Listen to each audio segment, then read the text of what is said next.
invite à ouvrir votre Bible dans Acte 5 et on va lire les 11 premiers versets.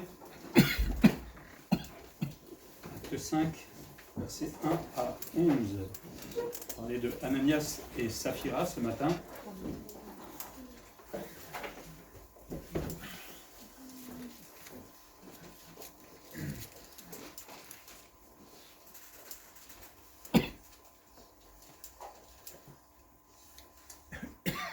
Acte 5, verset 1, il est dit « Mais un homme nommé Ananias, avec Saphira sa femme, vendit une propriété. Il retint une partie du prix, sa femme le sachant. Puis il apporta le reste et le déposa aux pieds des apôtres. Pierre lui dit, Ananias, pourquoi Satan a-t-il rempli ton cœur au point que tu montes au Saint-Esprit et que tu aies retenu une partie du prix du champ? S'il n'avait pas été vendu, ne te resterait-il pas? Et après qu'il ait été vendu, le prix n'était-il pas à ta disposition? Comment as-tu pu mettre en ton cœur un pareil dessein? Ce n'est pas à des hommes que tu as menti, mais à Dieu. Ananias, entendant ces paroles, tomba et expira. Une grande crainte saisit tous les auditeurs. Les jeunes gens s'étant levés, l'enveloppèrent, l'emportèrent et l'ensevelirent. Environ 3 heures plus tard, sa femme entra sans savoir ce qui était arrivé. Pierre lui adressa la parole. « Dis-moi, est-ce à tel prix que vous avez vendu le champ ?» « Oui, répondit-elle, c'est à ce prix-là. » Alors Pierre lui dit, « Comment vous êtes-vous accordé pour tenter l'Esprit du Seigneur? Voici ceux qui ont enseveli ton mari sont à la porte et ils t'emporteront. » Au même instant, elle tomba aux pieds de l'apôtre et expira. Les jeunes gens étant entrés la retrouvèrent morte, l'emportèrent et l'ensevelirent auprès de son mari. Une grande crainte s'empara de toute l'assemblée et de tous ceux qui apprirent ces choses. Texte un peu difficile, à replacer peut-être aussi dans son contexte. On est au début de l'Église primitive, les choses, l'organisation, tout se mettait tout doucement en place et nous avons là le premier procès, on pourrait dire, de l'Église primitive, celui de Ananias et Saphira, qui nous montre combien, et surtout à ce moment-là, encore nous aujourd'hui, que Dieu doit être pris au sérieux. Ce n'est pas un Dieu avec lequel on rigole, dont on se moque, où on fait comme on a envie de vivre, mais Dieu doit être pris au sérieux. Et ça nous rappelle qu'on ne peut pas tromper Dieu non plus, et qu'il ne faut surtout pas essayer de le tromper. Vous savez, on le trompe avec nos excuses, avec nos arguments, on est expert dans ce domaine-là, et voilà ce qui peut aussi arriver. Dieu, ce qu'il désire, et on va en parler ce matin, c'est que nous ayons une vie spirituelle authentique, ne pas faire semblant ou l'accommoder, la rendre artificielle parfois, parce que quand nous faisons semblant d'être chrétiens, même si on est né de nouveau, c'est-à-dire en ne vivant pas ce que Dieu nous demande, eh bien à un moment il peut y avoir un danger. Et c'est ce que nous montre un peu ce texte. Et j'ai mis ça un peu comme un procès, donc il y aura les faits, il y a les griefs et puis il y a le verdict final. Première chose, c'est on voit les faits. Il faut comprendre, l'Église primitive, à ce moment-là, tout le monde mettait les choses en commun. Tous les biens que chacun avait étaient mis en commun. Il faut comprendre qu'ils étaient aussi persécutés, donc forcément, il y avait une espèce de communion fraternelle renforcée. On unissait nos forces, nos besoins, notre nourriture, et tout était donc placé en commun. Et ce qui était formidable à ce moment, c'est qu'il n'y avait aucun indigent, aucun pauvre, ou aucune personne qui manquait de rien dans ce grand groupe qui était l'Église primitive. Les propriétaires vendaient leurs biens et mettaient cela à disposition de ceux qui en avaient besoin. Ce serait chouette si on faisait ça aujourd'hui sur la terre, non? Il n'y aurait plus de famine, il n'y aurait plus rien en fait. Parce que le Seigneur a donné suffisamment sur la terre pour que nous puissions tous vivre. Et surtout l'Église, s'il le faisait. Donc la répartition se faisait selon les biens de chacun. Et comme j'ai dit, c'est une leçon pour nous aujourd'hui. Si je vois mon frère dans le besoin, dans la mesure où j'ai suffisamment, est-ce que ça serait pas mal d'essayer de l'aider? Évidemment, pas aider celui qui ne travaille pas, qui ne fait rien, on est bien d'accord, mais des fois on peut aider. Il faut aussi regarder autour de nous. Mais ce qu'il faut savoir, c'est que personne n'était forcé de donner à l'autre. C'était vraiment sur j'ai envie de le faire, et personne n'était forcé de se défaire de ses biens, ni de les donner à quiconque. Mais là, il y avait un élan chrétien, je pense, et chacun partageait avec l'autre ce qu'il avait en trop. Ananias et Saphira, couple un peu particulier. Alors Ananias, le nom, la forme du nom signifie à peu près celui à qui l'Éternel a donné gracieusement. Dommage, Alors il y a d'autres Ananias dans le Nouveau Testament, dans Acte 9 par exemple, vous avez un Ananias de Damas, c'est pas le même, si un jour vous tombez dessus. Il y a un autre qui était souvent un sacrificateur, qui a été nommé par Hérode et qui s'appelait aussi Ananias. C'est pas lui, il est nommé qu'une seule fois et il meurt très vite en fait. Et puis Saphira, son nom vient de l'araméen qui signifie belle comme un saphir. C'est beau ça, belle comme un saphir. La question qu'on peut se poser, est-ce que ce couple, ces deux personnes étaient chrétiennes? On peut se demander d'avoir menti aussi délibérément à Dieu. On sait qu'ils faisaient partie de la multitude de ceux qui avaient cru. On voit ça dans Actes 4, 32 par exemple. Donc ils semblent être chrétiens. Le texte nous dit qu'ils ont menti au Saint-Esprit. Quand on n'a pas le Saint-Esprit, on ne peut pas lui mentir. On peut s'opposer à lui, mais je ne vais pas lui mentir. Donc, s'ils avaient le Saint-Esprit, techniquement, ils étaient nés de nouveau. Parce qu'on ne peut pas avoir le Saint-Esprit sans être né de nouveau. Donc, ils étaient, pour moi, en tout cas, chrétiens. Mais on sait que dans notre vie de chrétien, parfois, le diable rôde comme un lion rugissant et il peut tenter le chrétien lui-même. Dans 1 Pierre 5, 8 à 9, il dit « Soyez sobres, veillez, votre adversaire, le diable, rôde comme un lion rugissant, cherchant qui il dévorera. Résistez-lui avec une foi ferme, sachant que les mêmes souffrances sont imposées à vos frères dans le monde. » C'est pas parce qu'on est chrétien, c'est pas parce qu'on est né de nouveau que plus rien ne peut nous arriver, et particulièrement ne pas être tenté par le diable. Et parfois même, si l'on désobéit à Dieu, et on a d'autres exemples, par exemple dans 1 Corinthiens 11, la mort peut être le châtiment de la désobéissance. Dans 1 Corinthiens 11, 30 à 32, à la fin quand Paul parle de la scène, il dit « C'est pour cela qu'il y a parmi vous beaucoup d'infirmes et de malades, et qu'un grand nombre sont morts. Si nous jugions nous-mêmes, nous ne serions pas jugés. Et quand nous sommes jugés, nous sommes châtiés par le Seigneur, afin que nous ne soyons pas condamnés avec le monde. » On ne prend pas la scène à la légère. Si je suis dans le péché, et que je prends la scène comme ça, comme s'il n'y avait rien, j'ai rien compris quelque part. Et je suis en train d'être méchant avec Dieu. Alors, Dieu est plein de compassion, il connaît notre cœur, et il est patient avec nous, mais si on le fait délibérément, attention, Dieu ne rigole pas avec ces choses-là.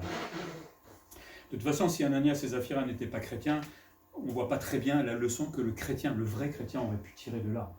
C'est des non-croyants, forcément, Dieu les punit des fois. Mais comme c'était des croyants, ça a dû marquer, à mon avis, toute l'assemblée, parce qu'il est dit, une grande crainte s'emparant en fait de toute l'église primitive de l'assemblée.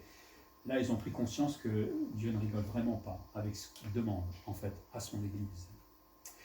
Et donc, ils ont vendu un champ et ont dissimulé une partie de l'argent. On peut se demander pourquoi ils ont vendu le champ.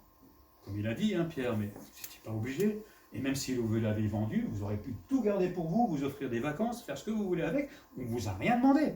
C'est vous qui avez fait, ou avez fait semblant, vouloir paraître, c'est le titre de mon message, vous vouliez paraître spirituel devant les autres.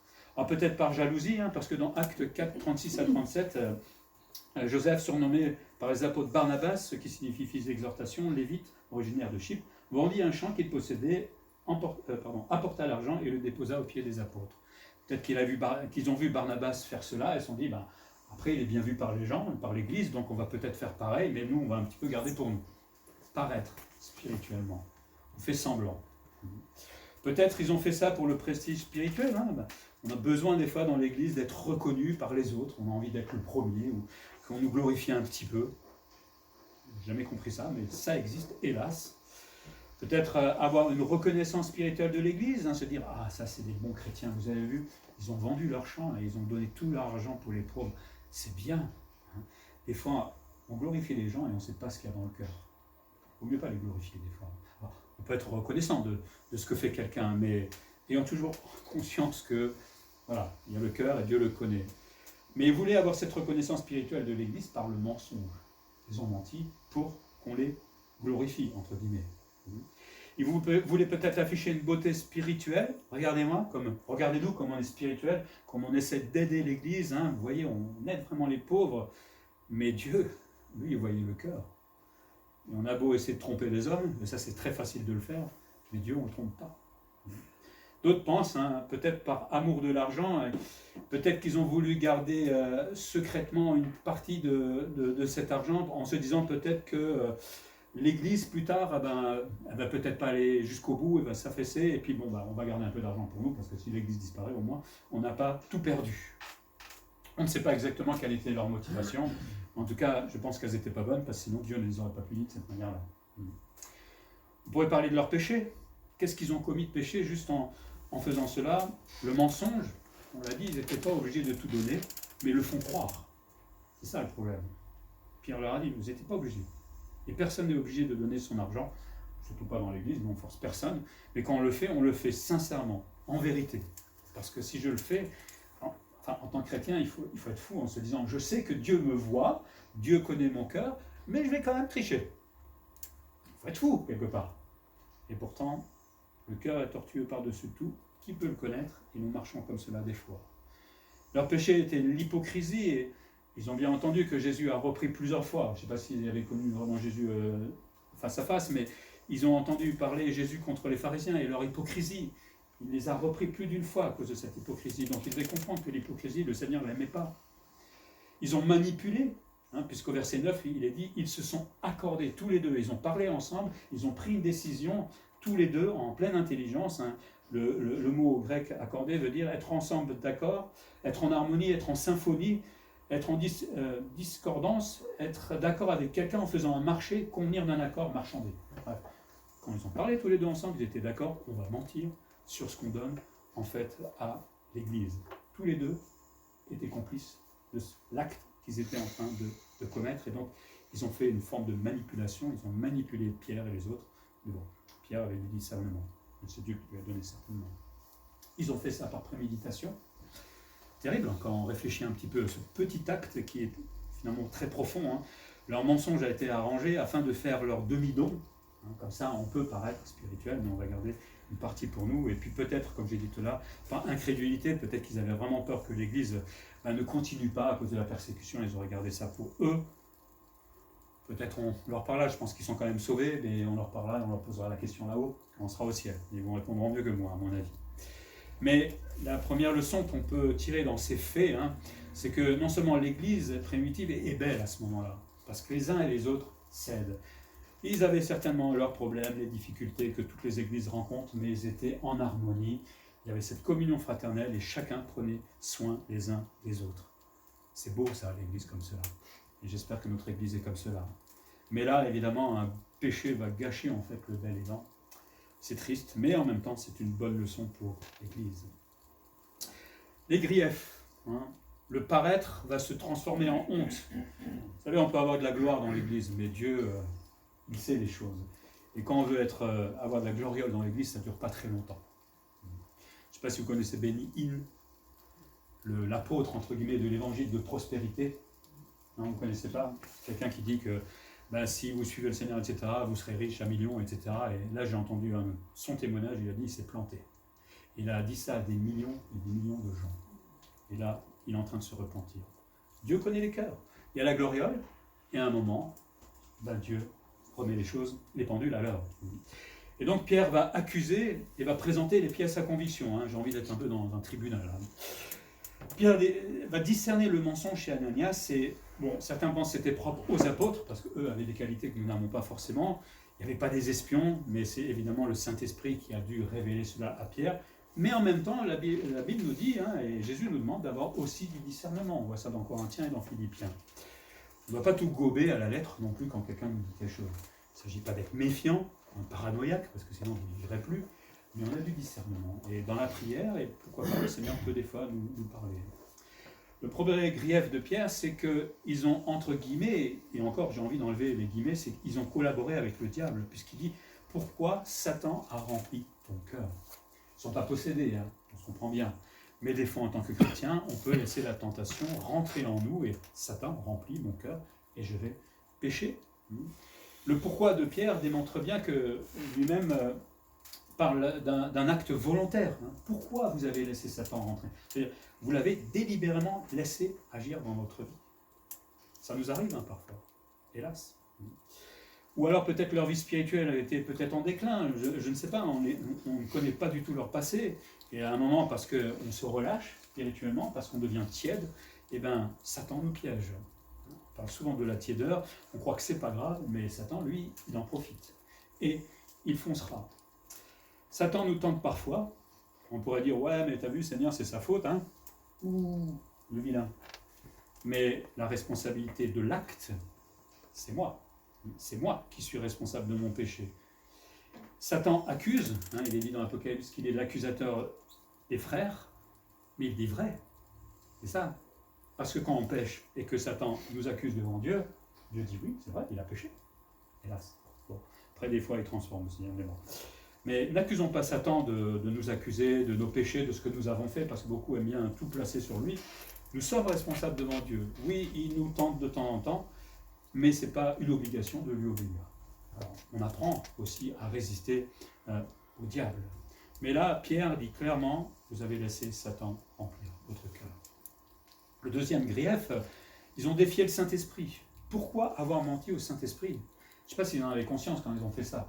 En tout cas, l'Église maintenant le comprend. On peut mentir au Saint-Esprit, on peut attrister le Saint-Esprit aussi. Et c'est terrible quand on en a conscience, qu'on sait qu'il est en nous, en tant que temple du Saint-Esprit, et on se plaît à lui mentir. On est fou des fois. Je parle de nous, parce qu'on le fait aussi, hélas. Peut-être pas de cette manière-là, mais vous savez, Ananias et Saphira vont mentir à Pierre, non seulement, ça c'est une chose de mentir à l'homme, mais ils vont mentir et au Saint-Esprit, et un peu plus loin, il dit et à Dieu.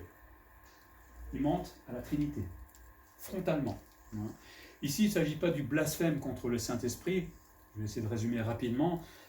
Jésus va reprendre à un moment les pharisiens qui disaient que Jésus faisait les œuvres du diable.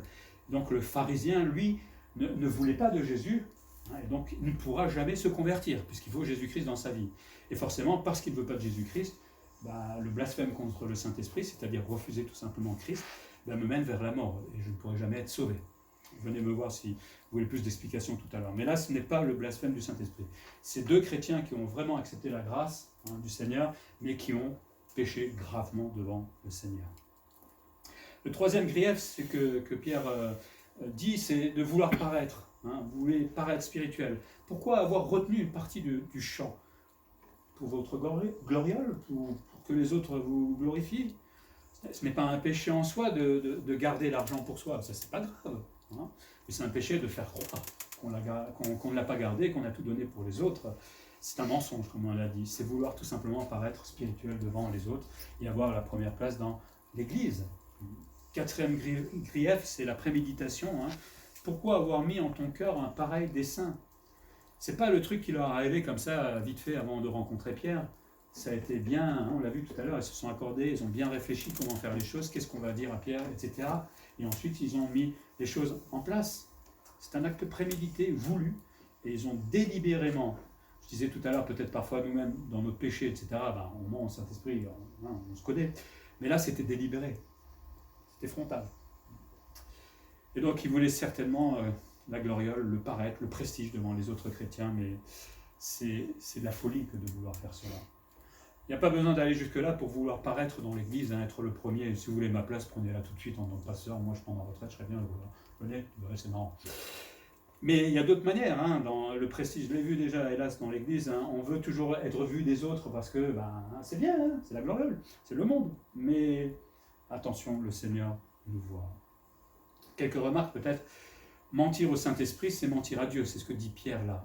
Et là, on a un petit texte qui nous démontre la Trinité. Le mot Trinité n'est pas dans la Bible, vous ne le trouverez jamais, mais l'idée que le Saint-Esprit est Dieu est simplement démontrée là, puisque Ananias a menti à Dieu, et en même temps, il a menti au Saint-Esprit. Il a menti à la même personne, entre guillemets, ou aux mêmes personnes. Et nous voyons aussi que le Saint-Esprit, là-dedans, dans ce texte, est une personne. Ce n'est pas un vent, on en a parlé un peu vendredi, ce n'est pas un vent ou quelque chose de complètement. C'est une personne à qui on peut mentir, parce qu'il faut être une personne pour qu'on puisse mentir à la personne. Ou quelqu'un, le Saint-Esprit peut être aussi blessé ou attristé par ce que nous faisons. Et ça, il n'y a qu'une personne qui peut avoir ce genre d'émotion, même si on ne comprend pas tout. En tout cas, la Bible nous rappelle que c'est une personne. Deuxième leçon qu'on peut tirer de cette deuxième partie, c'est qu'on ne peut rien cacher à Dieu. C'est ce que j'ai envie de retenir en moi. Et là, il y a plein de textes dans la Bible, et surtout dans l'Ancien Testament. Je vais les lire. Psaume 98 dit « Tu as mis devant moi tous nos péchés, et tu as mis en lumière tout ce qui est caché. » Vous pensez pouvoir vous cacher dans une caverne avec vos péchés?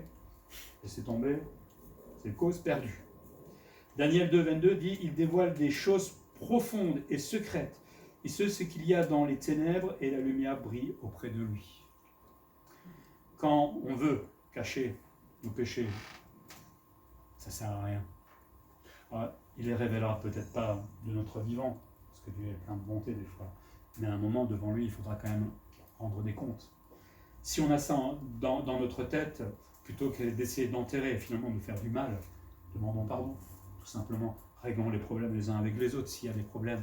Mais la lumière fait tellement plus de bien que de devoir rester dans son péché, le cacher, se mentir. Ouais, mais non, c'est pas si grave, etc. C'est dommage. Puis Ésaïe 29,15 dit « Malheur à ceux qui s'ingénient à cacher leurs desseins, qui s'ingénient. » Il faut être ingénieur des fois pour cacher son péché. Qui s'ingénient à cacher leurs desseins à l'Éternel et dont les entreprises se font dans les ténèbres à ceux qui disent « Qui peut nous voir? Qui nous remarque ?» Le monde, certainement, vit comme cela tous les jours, mais le chrétien aussi, hélas, parfois. Et on voit ça au travers de Ananias et Saphira. Troisième chose dans ce texte, c'est le verdict, et ce n'est pas le moindre, puisque le châtiment va avoir un sacré impact sur l'assemblée. Ananias va connaître la mort à cause de son mensonge, et c'est là où on se rend compte que Dieu n'est pas indifférent à nos péchés. Ça ne veut pas dire qu'il ne nous pardonne pas, ça ne veut pas dire qu'il ne veut pas nous relever, mais quand nous péchons et que nous ne faisons pas attention, et que nous ne nous repentons pas, Dieu n'est pas indifférent. Il n'aime pas le péché. Et en plus, il avertit. Bon, Ananias, lui, était peut-être le chef de famille, il avait toute la responsabilité, mais on voit que Saphira va avoir une petite chance. Il n'avait pas à la saisir, hélas. Mais comme pour la scène, le Seigneur avertit, ne prenez pas la scène à la légère. Puis il y a d'autres avertissements dans la Bible. Attention, Dieu n'est pas indifférent à notre péché. Il ne faut pas prendre ces choses-là à la légère. Et Ananias va connaître le jugement de Dieu, il lui tombe dessus. Et ça me rappelle un peu celui de Hérode, je ne sais pas si vous vous souvenez, dans Actes 12, 21, 23. Hein. Un jour fixé, Hérode, revêtu de ses... Alors lui, il n'était pas croyant, hein, mais bon. Revêtu de ses habits royaux et assis sur son trône, mais harangua publiquement, le peuple s'écria, voix d'un Dieu et non d'un homme. Au même instant, un ange du Seigneur le frappa parce qu'il n'avait pas donné gloire à Dieu, et il expira rongé des vers. C'est un roi, hein, un sacré roi. Enfin, un mauvais roi en tout cas. Mais voilà, Dieu peut aussi punir de cette manière-là celui qui est un peu trop prétentieux. Bon là, il se prenait pour Dieu quand même. Hein. Mais Dieu peut nous punir aussi sévèrement si on ne tient pas compte de nos péchés. Alors qu'est-ce qui est arrivé à Ananias? Voilà, on pourra discuter des heures et des heures si vous voulez. Moi je ne sais pas, crise cardiaque. Ce qui est sûr, c'est que peut-être il a été aussi effrayé. Hein. Vous savez, quand on vous dit la vérité en face, que vous avez envie au fond de vos cœurs, et vous dites personne ne le sait, que d'un coup quelqu'un vous dit, vous livre votre cœur. Alors si vous êtes un peu sensible et cardiaque, et j'ai déjà vu ça dans mon ministère hélas, ben, ça fait un sacré coup au cœur. Peut-être c'est ça, et donc une crise cardiaque derrière. Vaut mieux ne pas être dans cette situation-là, surtout si vous êtes cardiaque. Ça on ne peut pas le savoir, évidemment. Mais quelle réaction, hein. Si Dieu, aujourd'hui, nous prenait et disait, bon, à la fin de la réunion, j'aimerais que vous veniez dans la salle derrière, et un à un, voilà, il va me dire la vérité sur tous mes semblants, sur mon paraître, sur ma vie spirituelle, que des fois, dont je ne prends pas soin. Je crois qu'on irait tous vivre dans l'autre sens, à mon avis, non? Ah oui, mais ça c'est une image, mais tous les jours, le Seigneur le sait, le voit, attend, et aspire à ce que ma vie spirituelle se développe, que ma consécration se mette en marche. C'est pas juste du vent tout ça. Et puis on va enterrer le pauvre Ananias, hein. Les jeunes gens de l'assemblée vont se lever, ils vont l'envelopper et l'enterrer. Et il est enterré le même jour, certainement à cause du climat qui était chaud, donc le corps risquait de vite se détériorer. Et puis arrive Saphira, qui ne savait rien du tout. Mais là, Pierre est plein de bonté avec elle, parce qu'il va lui laisser une dernière chance, hein. Elle arrive certainement en sifflotant, sans savoir ce qui arrivait à son mari là. Elle attendait peut-être les louanges même de l'église. Bravo, vous avez donné tout l'argent, hein, c'est magnifique ce que vous avez fait. Hein. Mais vous rentrez comme ça dans l'église et ce qui vous attend après, c'est terrible. Hein. Mais Pierre lui donnera une dernière occasion et il va lui demander, est-ce à ce prix-là que tu as vendu le champ? Il tend la perche. Elle aurait pu dire, non, effectivement, j'ai menti. Je ne pense pas qu'elle serait morte. À ce moment-là, elle se serait repentie. Mais le problème, c'est que Saphira dira oui, c'est bien cela. Elle a préféré et a choisi avec son mari, hein, comme elle ne savait pas qu'il était mort, elle a choisi de tromper Pierre, tout simplement, Dieu et le Saint-Esprit. Et Pierre va l'accuser. Comment vous êtes-vous accordés pour tenter le Saint-Esprit? Vous avez menti tous les deux en accord à Dieu, frontalement. Pourquoi mentir s'il pouvait garder l'argent? On l'a dit, des fois, ça rend fou de vouloir paraître, ça rend fou de la gloriole. On le voit dans le monde, hein. Les gens sont prêts à tout pour être vus de tout le monde, à devenir des stars, prêts à mourir même pour cela. Hélas, ce petit défaut existe aussi dans l'Église parfois. Il ne se voit pas forcément comme ça. Ça, c'est à chacun de nous d'examiner notre cœur et d'être vrai devant Dieu. Parfois, ça se voit, mais j'irai vous voir dans ce cas-là. Ah oui, c'est normal. C'est pour vous, c'est pas pour vous embêter. Et c'est pour éviter des choses. Mais c'est très discret, hélas. Pourquoi mentir, comme j'ai dit tout à l'heure à Dieu? Un chrétien, mais sait parfaitement que Dieu sait absolument tout. Mais nous, en tant que chrétiens, des fois, nous minimisons nos actes. On est prêt à diminuer la gravité de ce que l'on fait. Alors là, mentir à Dieu, frontalement, tout le monde va dire « Ah oui, c'est pas bien, hein !» Mais quand on parle de notre consécration, notre régularité, notre vie spirituelle, nous minimisons tout cela tous les jours, un jour après l'autre. On se dit « Ouais, mais les autres font pareil, c'est pas si grave, Dieu n'est pas... » Si, Dieu regarde ce que nous faisons. Et Saphira va mourir, sa mort, entre guillemets, est doublement méritée. Elle a 2 fois péché, j'ai envie de dire presque, frontalement devant Dieu, alors que Pierre lui avait laissé une chance. Hein. Et Dieu va punir Saphira pour lui avoir menti délibérément, alors qu'il lui avait laissé une chance de se repentir et de changer d'attitude. Et là, il est dit, une grande crainte va saisir tous les auditeurs. Je pense qu'on n'aurait pas été fiers si on était à ce moment-là, hein, de voir ça devant mes yeux. Wow. La mort de Ananias et Saphira est un châtiment terrible, mais on pense, hein, avec les commentateurs, que c'était là pour laisser un vrai exemple à l'Église. On ne rigole pas avec Dieu. L'Église, c'est quelque chose de sérieux que Dieu a mis en place au travers de Jésus-Christ, et maintenant, les choses doivent se bâtir, mais sérieusement. Hein, ce n'est pas un club. L'Église primitive devait comprendre qu'on ne trompe pas Dieu, ni le Saint-Esprit. Et là, c'était très clair pour les gens. Et certainement que ça a dû les faire beaucoup réfléchir. Peut-être des gens vont aller se repentir. En tout cas, ils ont dû se remettre en règle avec le Seigneur. Là, la mort est la punition suprême.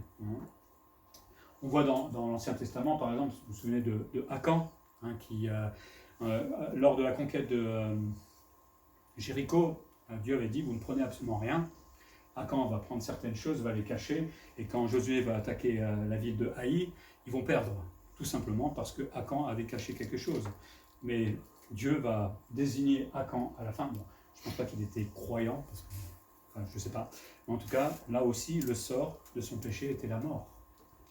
Donc il ne faut pas croire qu'on peut se dire c'est parce que je suis chrétien, que je peux faire ce que j'ai envie, que Dieu ne me punira pas de la mort. Je ne dis pas qu'il va le faire, je ne pense pas, mais dans certains cas, il le fera. Hélas. Il ne faut pas se moquer de Dieu. N'oublions pas le prix que Jésus a payé. On l'a vu tout à l'heure au travers de la scène. Il a tout donné. Il a pris ma place. Ses coups, c'était pour moi. Ses souffrances, c'était pour moi. Vous savez ce que c'est que la crucifixion, hein, mourir tout doucement comme ça, c'était moi qui méritais ça à cause de mon péché. Si Jésus l'a pris à ma place, je crois qu'il faut avoir de la reconnaissance et beaucoup de reconnaissance. Non seulement ça, mais il nous a libérés de l'esclavage du péché. Donc on n'est pas obligé de mentir. En plus, à quoi ça servait de mentir? Franchement, c'est mourir bêtement, non? C'est triste de mourir que pour ça, juste pour la gloriole.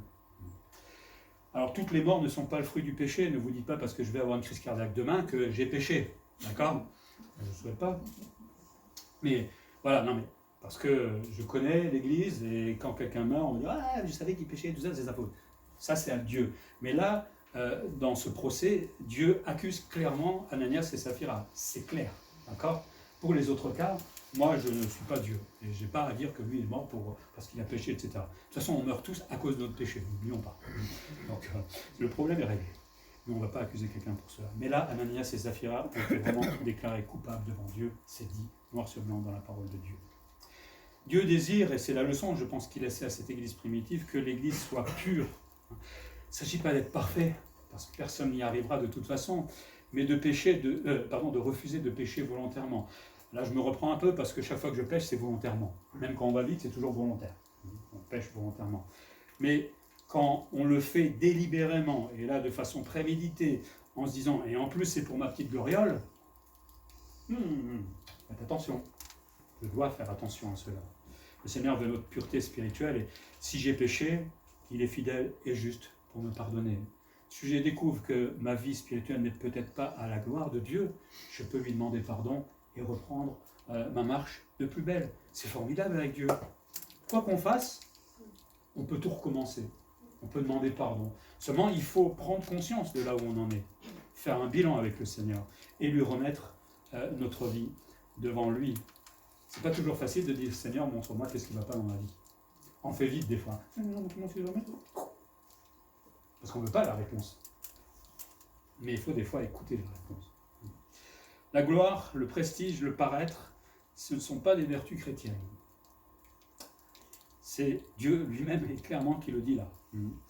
Mais ce paraître se décline aussi d'autres manières, dans le cœur qui paraît spirituel. Vous savez, le dimanche, on vient tous avec notre sourire. J'aimerais nous voir juste avant le culte, comment on était. Est-ce qu'on s'est disputé? Il y a une belle vidéo, des fois, il faudrait que je la retrouve sur YouTube qui était intéressante.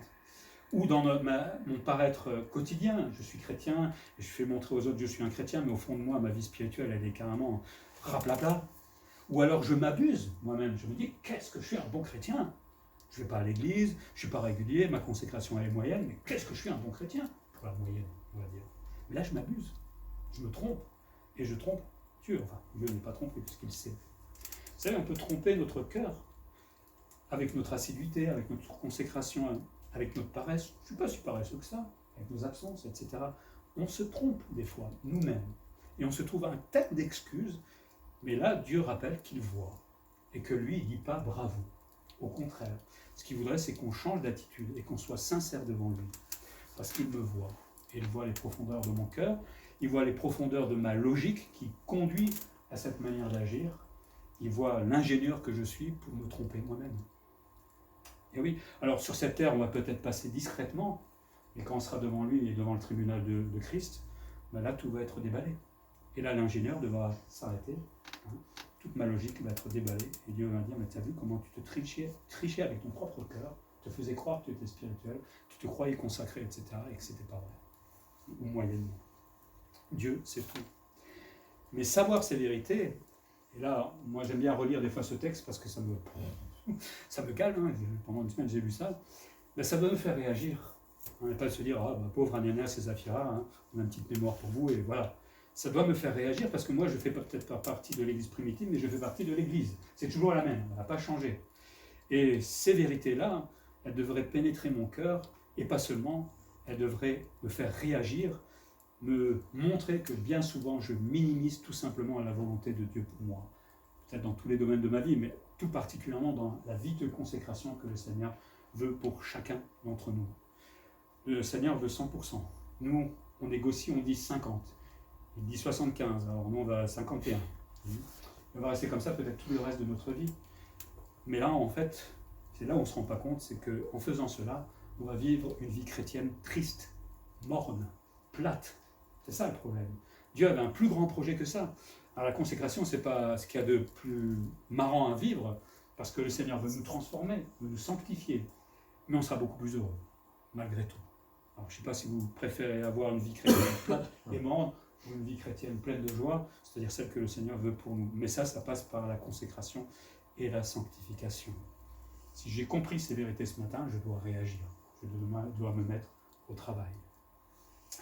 Ananias et Saphira nous fait réaliser que Dieu existe. On le sait que Dieu existe, non? Croyez en Dieu. Échappée belle, hein? On croit en Dieu. Et quand on pêche, on croit toujours en Dieu. Et ça ne nous gêne pas de croire en Dieu et de le faire quand même. Hélas. Bon, Dieu nous connaît. Mais Ananias et Saphira doivent nous faire réaliser plus encore que Dieu existe. Hein. Ce n'est pas juste de dire je sais qu'il est là, qu'il croit, et parce qu'il est plein de compassion, je peux me permettre des choses. Il existe et notre cœur doit se dire je ne dois pas jouer avec lui. Et pas à une certaine limite en tout cas. À nous de savoir où on en est, à nous de savoir comment on est rusé vis-à-vis de Dieu, comment nous agissons vis-à-vis de la volonté de Dieu avec notre cœur. Ça, moi, je ne peux pas répondre pour vous, mais Ananias et Saphira, justement, doivent réfléchir, nous faire réfléchir dans ce sens. Pour terminer, l'hypocrisie du paraître spirituel n'est pas appréciée par Dieu. Vous savez, on peut paraître devant les autres spirituels. En fait, Dieu s'en fiche complètement. Après, si on est vraiment spirituel, généralement, on voit plutôt de l'humilité, de l'honnêteté. Ça, Dieu accrédite, évidemment. Mais on ne se met pas dehors. On ne veut pas être glorifié par les hommes. Et là, Dieu le voit. Ne croyons pas non plus pouvoir défier Dieu ou le Saint-Esprit avec nos prétentions, avec notre paraître, avec nos stratégies du cœur. Dieu sait tout, absolument tout. Le pire, c'est qu'il sait même ce que je vais faire demain. Pénible. Et même jusqu'à la fin de ma vie. Il sait déjà toutes les stratégies que je suis en train de mettre en place pour m'excuser, pour pouvoir pécher, pour pouvoir pas vivre ma vie de consécration, etc. Et c'est déjà tout ça, hein, on ne va pas le tromper. Mais il faudrait en avoir conscience, tout simplement. Suivre Jésus-Christ, c'est pas un club, c'est quelque chose de sérieux. C'est sérieux de suivre Jésus-Christ. On le voit à la croix, la souffrance, la douleur. Notre frère l'a dit tout à l'heure, il n'était pas obligé. Il a claqué dans ses doigts et puis des anges seraient venus, il aurait rasé Jérusalem, c'était réglé. Il aurait instauré son royaume, c'était fini. Mais il a décidé de mourir pour nous par un acte extrêmement sérieux pour que nous-mêmes, en tant que disciples de Jésus-Christ, nous vivions l'Église, la vie chrétienne, de façon extrêmement sérieuse. Ne la feignons pas, ne faisons pas semblant d'être spirituels, mais vivons-la parfaitement avec le programme que Dieu a pour chacun d'entre nous, parce qu'on est tous à un autre stade, mais vivons-la pleinement. Ne minimisons pas notre consécration, ne diminuons pas ce que Dieu nous demande au travers de nos dons, de la fréquentation de l'Église, de l'étude de sa parole, de la lecture, de la prière. Il ne faut pas se dire c'est pas grave. Alors, il ne s'agit pas d'être paranoïaque ou je crois. On est bien d'accord, il y a un équilibre que Dieu demande aussi, mais bien souvent nous minimisons ces choses-là. Et on se dit, bon, c'est pas grave, Dieu n'est pas triste. Je ne suis pas certain, parce que dans la Bible, il dit qu'on doit faire ces choses-là. Vous savez, lire sa parole, c'est pas lire la Bible, il faut que je lise ma Bible, le pasteur l'a dit dimanche, ça nous saoule. C'est Dieu qui nous demande de lire sa parole. Et si j'ai envie de connaître Dieu davantage, c'est là-dedans. Et plus vous lirez la Bible, plus vous connaîtrez Dieu. C'est génial. Alors, je peux vous l'apprendre, mais si quelqu'un lit la Bible une fois dans l'année, il aura fait beaucoup plus de choses qu'en venant dans les réunions. Après, les réunions ont été programmées par le Seigneur. On disait vendredi, vous savez, dans l'Ancien Testament, il y avait des saintes convocations. C'est un peu le culte. Et Dieu exigeait que tout le monde soit là. Alors, on n'est plus sous la loi, d'accord ? Mais le principe est toujours valable. Quand le Seigneur nous convoque, je sais qu'on ne peut pas être là tout le temps, on est bien d'accord, mais quand le Seigneur nous convoque, d'abord, moi je suis fier que Dieu me convoque. Moi, pécheur, qui suis-je pour que Dieu me convoque ? C'est un honneur de venir au culte, aux réunions, etc. Mais en même temps, je me souviens que c'est Dieu qui a instauré ça, c'est pas moi qui le dis. C'est Dieu qui nous demande d'être là, de le louer, de le célébrer, d'apprendre et de partager cette communion fraternelle. Parce qu'à un moment, si nous minimisons ces choses-là, Dieu nous corrigera d'une manière ou d'une autre. Peut-être pas de cette façon-là. Dieu il a une manière de nous reprendre avec beaucoup d'amour, mais il le fera un moment parce que ce qu'il veut, c'est une église sainte, une église consacrée et qui marche sérieusement sur les traces de Jésus-Christ. On va prier.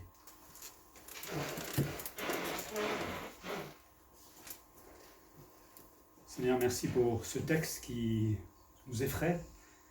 D'abord parce que nous nous rendons compte que tu es réel, tu existes, tu es bien vivant, tu connais toutes choses et tu agis en conséquence aussi. Tu nous rappelles aussi l'horreur du péché encore, qui a poussé Ananias et Saphira à mourir, et qui a surtout poussé Jésus-Christ sur la croix, à cause de tous ses péchés. Et merci Seigneur parce que tu nous as pardonné au travers de Golgotha, au travers de l'œuvre de justification de Jésus-Christ. Seigneur, apprends-nous à mettre ça au plus profond de notre cœur, à méditer sur ce texte, pour bien comprendre que tu nous prends au sérieux, tu nous veux être sérieux devant toi. Tu sais où on en est dans notre vie de consécration, notre vie spirituelle. Je pense que personne ne peut être fier ce matin, mais apprends-nous à vouloir aller un peu plus loin avec toi. Apprends-nous à nous laisser transformer par toi. Apprends-nous à arrêter de nous mentir, de minimiser ta volonté pour nous, Seigneur. Et fais de nous tes chrétiens sérieux qui marchons derrière l'agneau avec la joie de le suivre et peut-être avec cette lumière qui va éclairer ce monde qui est hélas dans les ténèbres. Oui Seigneur, que nous puissions te faire plaisir par notre vie tout simplement. En Jésus-Christ. Amen. Amen. Amen.